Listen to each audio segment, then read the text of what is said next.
Aper, la marque de vêtements qui respecte votre identité. En vente exclusive sur aper-mode.com. Présente. Ici Sud Radio. Les Français parlent au français. Je n'aime pas la blanquette de veau. Je n'aime pas la blanquette de veau. Sud Radio Berkov dans tous ses états. Et nous voilà obligés de démentir le général de Gaulle. Ça ne nous arrive pas souvent, ça.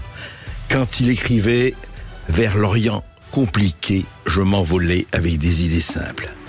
Eh bien, c'est compliqué aujourd'hui pour le Proche-Orient et pour les répercussions un peu partout en Europe et aux États-Unis d'avoir seulement des idées simples. Très difficile, on en parle tout de suite. Sud Radio Berkov dans tous ses états, le fait du jour.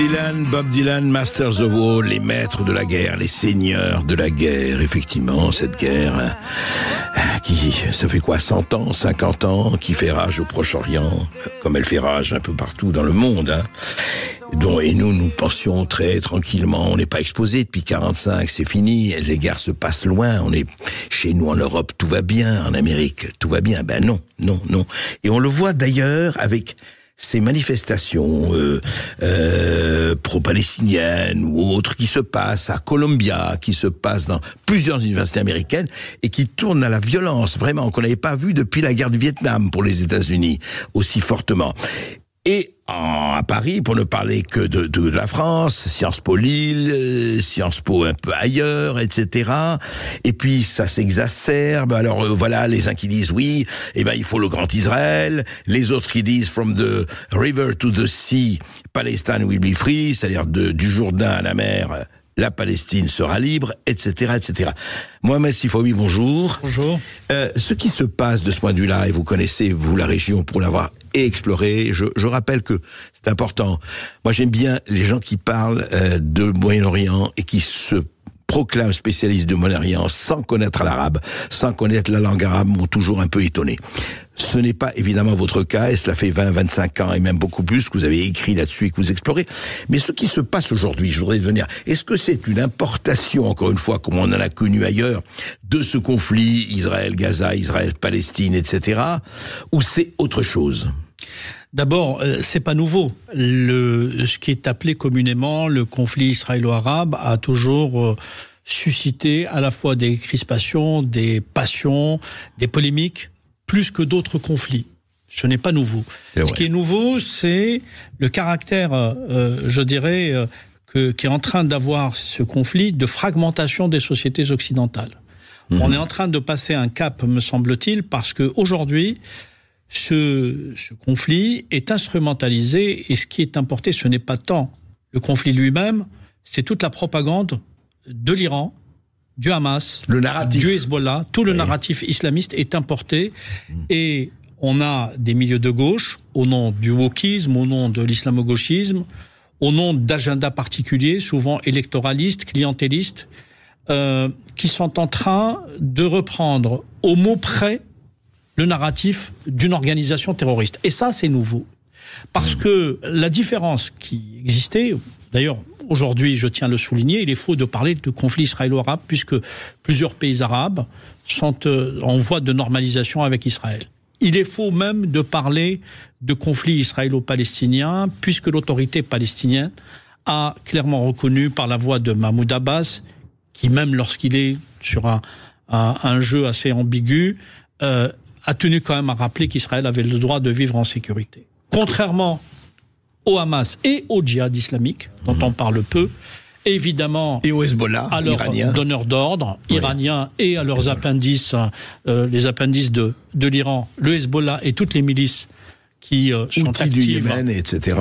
Au Yémen, en Syrie et en Irak, il y a une volonté manifeste de détruire Israël. Et ce qui est nouveau et ce qui est grave, c'est justement ce narratif de la destruction d'un État qui est aujourd'hui récupéré, au mot près d'ailleurs par les slogans que, parmi les slogans que vous avez cités, il y a justement celui qui revient de façon régulière, du Jourdain jusqu'à la mer, évidemment, cherchant à établir un État de Palestine dans ce qui est appelé la Palestine historique, c'est-à-dire la Palestine mandataire, avant la création de l'État d'Israël. Et là, c'est quelque chose qui est nouveau, qui est inadmissible, me semble-t-il, et c'est un sujet sur lequel, malheureusement, il n'y a pas d'unanimité, c'est ce qui me sidère dans la classe politique française. En Occident, oui. Alors Mohamed Sifawi, non mais c'est juste pour souligner ce que vous venez de dire. En fait, ce n'est pas nouveau. Effectivement, il y a toujours une fraction dans le monde arabe et ailleurs qui disent qu'Israël ne devrait pas exister. C'est chez les islamistes notamment. Pas une parcelle, une centimètre carré de terre arabe ou musulmane ou islamique ne devrait pas. Il n'y a aucune raison de l'existence d'Israël. Mais ce que vous dites aujourd'hui, c'est que ce narratif a débordé les frontières pour être appliqué dans une certaine population européenne. Oui, parce qu'il faut aussi le rappeler. Il est évidemment du droit de chacun d'être sensible, au plus sensible pour une cause que pour une autre. Absolument. Mais il y a une décence que je rappelle, une attitude de décence que je tiens à souligner. Le conflit auquel nous assistons, ce n'est pas un match de football, c'est une guerre. Et derrière une guerre, il y a des morts, il y a des drames. Et derrière ces drames, justement, ces drames humains, ce qui m'étonne, c'est que beaucoup, et je parle notamment des commentateurs, de certains universitaires, d'intellectuels, de responsables politiques, j'ai l'impression qu'ils commandent un match de football comme des hooligans, c'est-à-dire incapables de prendre de la hauteur et incapables surtout d'être honnêtes intellectuellement. Quand on reprend point par point, en vérité, aujourd'hui, ceux qui se lamentent pour le sort des Palestiniens, n'ont absolument pas eu l'attitude qu'il fallait avoir pour condamner les attentats du 7 octobre. C'était des attentats criminels, terroristes, des véritables pogroms avec des massacres qui ont visé notamment des civils. Les gens qui ont cette posture sur les Palestiniens n'ont jamais la même posture ou le dixième de la même posture sur d'autres conflits. On a une situation très complexe, d'ailleurs quasi génocidaire au Congo. On a évidemment au Yémen pendant des années une situation extrêmement dramatique pour les populations. Saoudite massacré 300 000 personnes, etc. On a aujourd'hui au Liban une société qui souffre aussi des affres du Hezbollah et du diktat du Hezbollah. On a la population iranienne qui souffre de la dictature iranienne. Enfin, il y a quand même des sujets qui devrait normalement susciter notre compassion collective. Il se trouve qu'il y a un sujet qui aspire finalement un seul sujet qui aspire toutes les compassions et toutes les passions. Et c'est de ce point de vue que ça devient à la fois douteux et que ça devient suspect. Je n'ai pas l'impression, en vérité, que tous ces gens qui sont en train de s'exciter aujourd'hui aient une quelconque, mais véritablement une quelconque empathie pour les Palestiniens. Vous savez pourquoi ? Parce que quelqu'un qui a une empathie pour une population qui souffre, et admettons qu'elle souffre, oui, elle souffre, oui. Admettons-le, c'est pas uniquement lorsqu'il y a des conflits, c'est toute l'année. C'est à longueur d'année, c'est constamment, et c'est surtout de façon raisonnée. Qu'est-ce qui est aujourd'hui dans l'intérêt des Palestiniens ? Est-ce que c'est une guerre totale ? Est-ce que c'est le choix qui a été celui du Hamas et du djihad islamique, c'est-à-dire mener une guerre d'agression qui met en péril l'existence d'un État, l'amenant une guerre d'éradication, c'est ce qu'ils veulent, finalement à rentrer dans une riposte aussi excessive soit-elle, je la tiens pour justifier par justement la nature de l'enjeu qui est derrière. Il y a derrière la destruction d'un État, c'est ça l'enjeu. Et ce qui est rappelé, même si c'est un élément de langage qui est souvent rappelé par les milieux pro-israéliens, il est juste. Si le Hamas dépose les armes et rend les otages, la guerre s'arrête. Mais si Israël arrête les hostilités et arrête le bombardement des cibles du Hamas, la guerre continue. Et donc, si vous voulez, c'est de ce point de vue qu'il y a une maldonne, parce que tous ceux qui se disent aujourd'hui soutiens des Palestiniens, en vérité se font les soutiens du Hamas sans avoir lu véritablement les intentions du Hamas. Et dans chaque détail, dans chaque déclaration, je vois des inepties terribles, une méconnaissance, vous l'avez dit, effectivement, de la réalité du Moyen-Orient, de la réalité de la société palestinienne et de la réalité surtout, c'est ce qui est plus grave, de la mouvance islamiste et du Hamas, que certains d'ailleurs refusent et notamment la France insoumise, de qualifier comme une organisation terroriste, alors que ce n'est rien d'autre qu'une organisation terroriste. Alors, Mohamed Sifawi, justement, revenons à ça. Pourquoi, alors c'est intéressant, pourquoi aujourd'hui, justement, c'est pratiquement, alors qu'il y a, encore une fois, ne parlons même pas de Russie-Ukraine, vous avez énuméré un certain nombre de conflits au Congo et ailleurs, de massacres, de violences terribles, pourquoi ça reste, en tout cas c'est en ce moment, l'unique objet du ressentiment d'un certain nombre de gens? Pourquoi Israël, Palestine, voilà, bouge totalement tout l'horizon, en tout cas des manifestations, des récriminations, des narratifs, etc. Objectivement, je vois aujourd'hui 3 causes. D'abord, la première, c'est que les Israéliens, malheureusement pour eux, n'ont jamais accordé beaucoup d'importance à l'image qui était la leur depuis plusieurs années. C'est-à-dire qu'ils ont agi d'une façon où ils ne considéraient pas que la diabolisation qui est le fait de tous les régimes hostiles qui leur étaient hostiles et qui visaient leur destruction était importante. Or, c'est quelque chose d'important. La diabolisation morale d'une entité, d'une personne ou d'un État est un prélude à une volonté de destruction. Ça, c'est la première chose. La deuxième chose, c'est qu'il y a en Occident une conjonction de 2 phénomènes. La montée de l'islam politique et la montée de cette idéologie woke qui, évidemment, se nourrit d'idées, d'ailleurs, extrêmement légères, pour considérer que la disqualification, la diabolisation, le discours victimaire, l'irrationnel et tout débat en démocratie doit tourner autour d'une disqualification. Je ne suis pas d'accord avec vous, je vous disqualifie, je vous diffame, je vous attaque, je vous traite de raciste, je vous traite de haineux, je vous traite de génocidaire, etc. Il faut que je vous envoie en camp de rééducation si vous n'êtes pas d'accord avec moi, parce que moi, c'est la vérité. Voilà. Et donc, si vous voulez, cette pensée wokiste est en train de gangréner malheureusement la pensée rationnelle, et la pensée des plus jeunes. Et c'est un vrai problème pour moi, c'est un vrai problème d'avenir. J'ai consacré un bouquin sur le sujet intitulé « Les fossoyeurs de la République ». C'était une enquête sur l'islamo-gauchisme, justement, parce qu'on est au cœur de ces alliances contre nature. Et on a un deuxième élément, c'est la montée de l'islamisme et donc de l'influence islamiste dans les sociétés occidentales. Aujourd'hui, on le voit, par exemple, ce qui se passe aux États-Unis et à Columbia notamment, et cela est documenté. Il y a évidemment les jeunes qui sont en première ligne, qu'on voit. Mais quand on creuse un petit peu, on observe que les relais iraniens, notamment à travers les membres du Hezbollah, sont omniprésents. D'ailleurs, on a vu des drapeaux du Hezbollah à Columbia, et que le Qatar est extrêmement présent depuis plusieurs années dans notamment Columbia, parce que c'est une université privée et donc qui reçoit énormément de fonds privés. Ils reçoivent des fonds, et des fonds des pays du Golfe et des fonds du Qatar. Donc nous avons pu constater, et je ne suis pas le seul, qu'il y a des relais de ces pays qui sont des alliés du Hamas pour amener la jeunesse à bouger. Alors vous pouvez me poser la question, pourquoi ?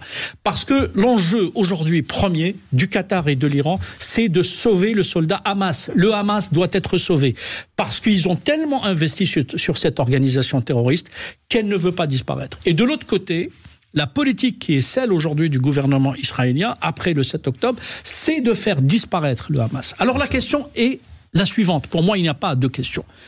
Il n'est pas venu le moment de parler de 2 peuples, 2 États, parce que les conditions ne sont pas réunies pour créer aujourd'hui un État palestinien.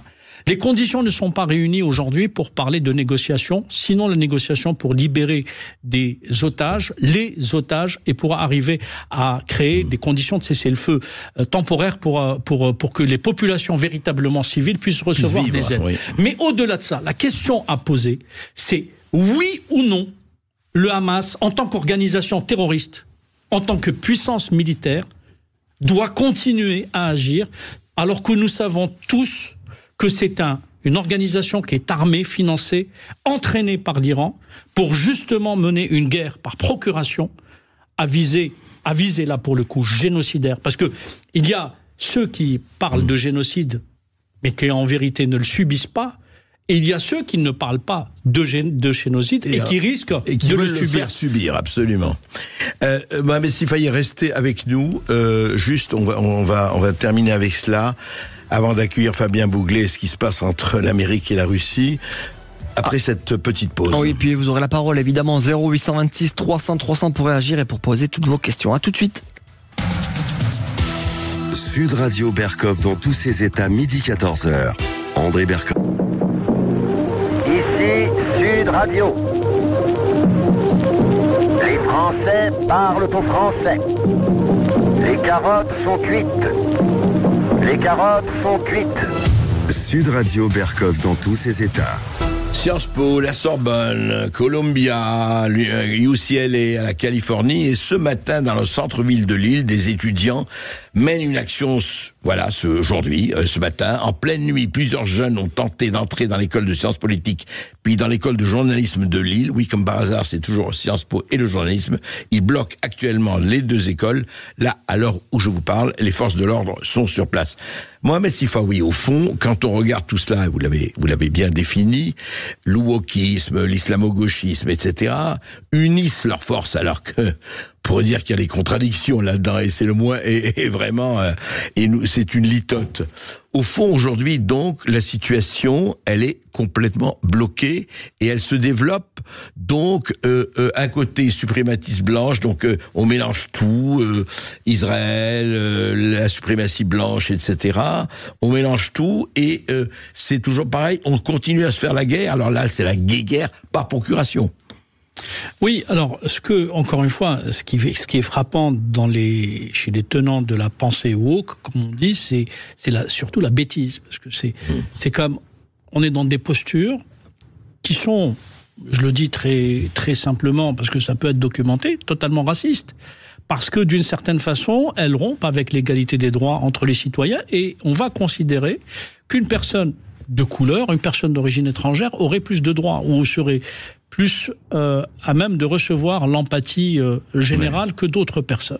Et ça, d'abord, c'est pas ma conception en tant que personne, c'est pas, je pense, la conception de la plupart des citoyens qui sont attachés justement au principe de la République qui met la question de l'égalité entre les citoyens au centre de son projet de société. Et par conséquent, ce wokisme qui va considérer que les Palestiniens ne peuvent être autrement que dans un rôle ou dans un statut de victime, alimente consciemment tout le narratif islamiste qui justement repose sur deux pieds, un pied de discours victimaire et un autre pied de discours diabolisant, à la fois évidemment dans le cas du Hamas ou du djihad islamique Israël, mais au-delà d'Israël, tous les alliés d'Israël. Si, par exemple, les gens passaient un peu plus de temps à lire la littérature islamiste et la littérature du Hamas, ils s'apercevraient que, par exemple, la charte du Hamas de 1988 est très claire.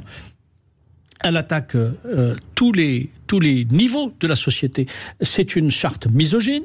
Donc c'est pour ça qu'on les appelle aujourd'hui Chicken for KFC. Vous savez, les poulets qui sont pour cette fameuse marque de fast-food.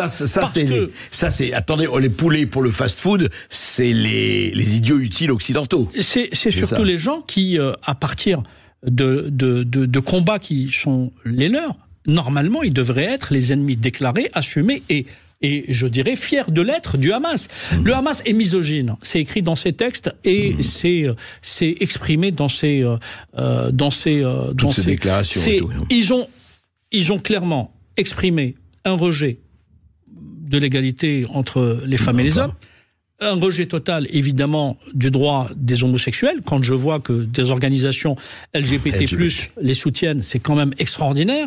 Il y a un rejet clair pour les francs-maçons, c'est écrit noir sur blanc sur la charte. Il y a un rejet clair pour tous les alliés d'Israël, donc le monde occidental.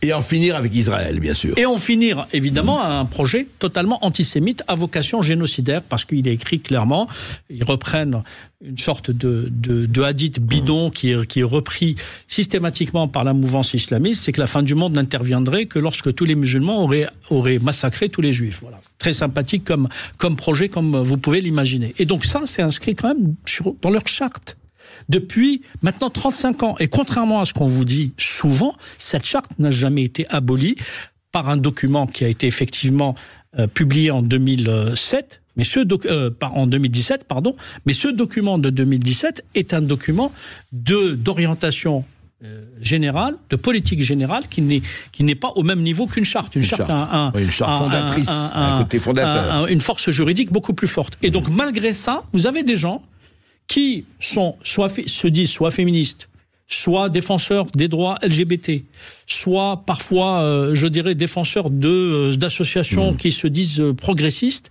et qui se retrouvent non pas à défendre les Palestiniens, parce que je rappelle que des Palestiniens ont été massacrés par le Hamas, mais à défendre le djihad islamique, tout un programme, et à défendre le Hamas. Cherchez l'erreur. Voilà, ce sont les poulets pour le Kentucky Fried Chicken. Merci Mohamed Sifawi. Et puis on vous recevra au moment de la sortie de votre livre sur le Hamas.